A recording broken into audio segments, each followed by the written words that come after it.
알짜고 TV의 진정수입니다. 여러분, 제가 부동산 하면서 지금 정부가 엄청나게 치밀하게 계획했다는 것을 마지막으로 느낍니다. 부동산 감독기구를 만들라고 공식화했기 때문입니다. 지금 곧바로 연말 내에 한번 출금을 하게 되면 여러분들 얼마나 무슨 기구인지 알 것 같습니다. 오늘 아침에 운동하다가 여러분 각종 곳에 내 흔적이 고스란히 비디오로 찍히고 있다는 그 사실, 감시 감독을 받고 있다는 그 사실을 여러분들 아십니까? 길거리 나왔으면 방범 CCTV다. 모든 곳에 CCTV가 다 설치되어 있습니다.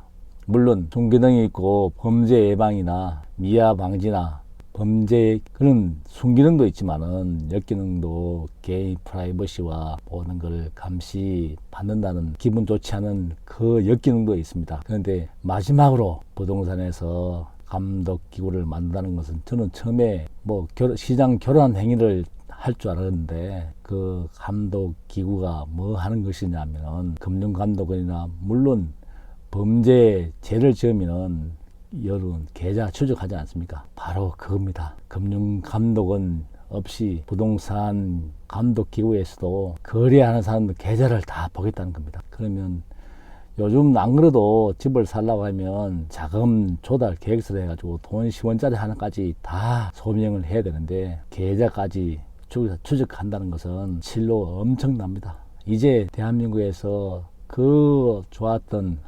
옛날에는 그야말로 깜깜이 많이 아는 사람은 많이 부동산으로 많이 해먹지 않습니까? 근데 이제 그런 세월이 종착역을 맞이했다는 겁니다. 모든 것이 법조화해서 법으로 만들었기 때문에 빼도 박도 못합니다. 그야말로 이제 옛날이요 그 시절로 돌아갔습니다. 마지막 연말까지 부동산 감독기구가 나오면 지금이라도 자금 조달 계획서도 촘촘히 막아놨는데 그것이 나온다 그러면 증여세, 탈세, 그 세금을 탈세했다는 것만으로도 범죄자 취급을 받아서 내 계좌, 상대방 계좌까지 탈탈 털어서 본다는 겁니다.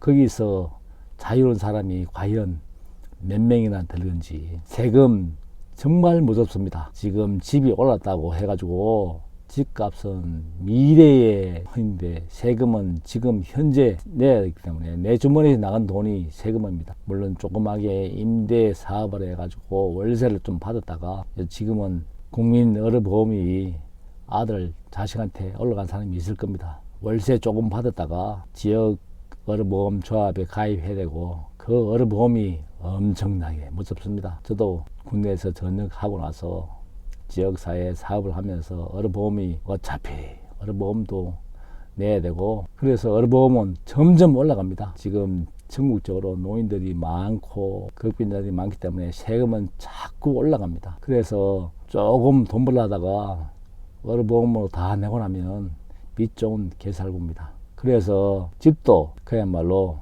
똘똘한 한 채가 지금은 맞는 것 같습니다. 근데 지금은 집을 살 수도 없고 팔라니 세금이 무서워서 팔지 못하고 진퇴양난이 있는데 어제 저 주위에서 아줌마 한 분이 오셨습니다. 신문 방송에서 언론에서는 아직도 집값이 오르는데 이참에 자기 집을 최고가에 팔고 갈아타려고 생각을 한 아줌마가 왔습니다. 그래서 제가 그랬습니다. 지금은 살 사람은 없는데 금이라도 집을 살 사람은 거의 다 샀습니다. 없습니다. 지금은 이제 기다려야 되는데 왜 그래 신문 방송 언론하고 틀리냐고. 세상은 그렇습니다. 지금은 팔고 기다려야 되고 지금 팔라고 하면 팔지도 않습니다. 그래서 10년 동안 미분양으로 나와 있다가 미분양 다 털고 났는데 그걸 잡아가지고 다시 오른 데서 다시 팔려고 하면 팔리겠습니까? 지금 지방에서는 미분양이 또 속출할 것 같고 이제 꼭지 중에 꼭지라 부동산은 당분간은 관망세로 돌아설 것 같습니다. 이제는 연극을 했으면 4, 5년 동안 길게 보고 버티고 살아남아야 됩니다. 물론 금리가 올라가지 않게 바라면서 말입니다.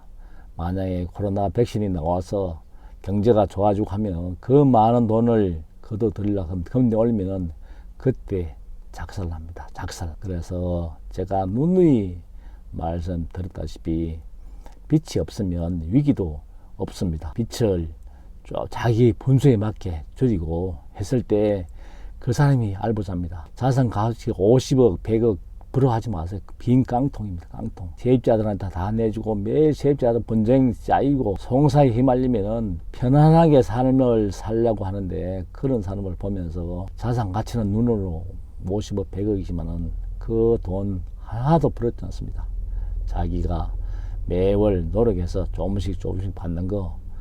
그래서 연금이 무섭다는 겁니다. 매월 연금은 나오기 때문에 그래서 집 한 채 있으면 주택 모기 들려서 편안한 노후를 하려면 거기에서 나오는 연금을 가지고 계획적으로 사용하시기 바랍니다.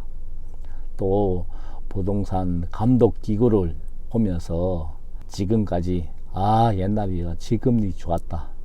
지금 살아가면 갈수록 옛날이 좋았다는 그 생각이 바로 선진국입니다. 선진국은 그야말로 너무 투명해서 빈 돈이 없다는 겁니다. 자기 노력해서 정당하게 노력해서 그 받는 돈을 그게 사회가 선진 사회입니다. 여러분들 빚을 줄이고 자기 분수에 맞는 행동을 하는 오늘이 되었으면 합니다. 발자국 TV의 진정수입니다.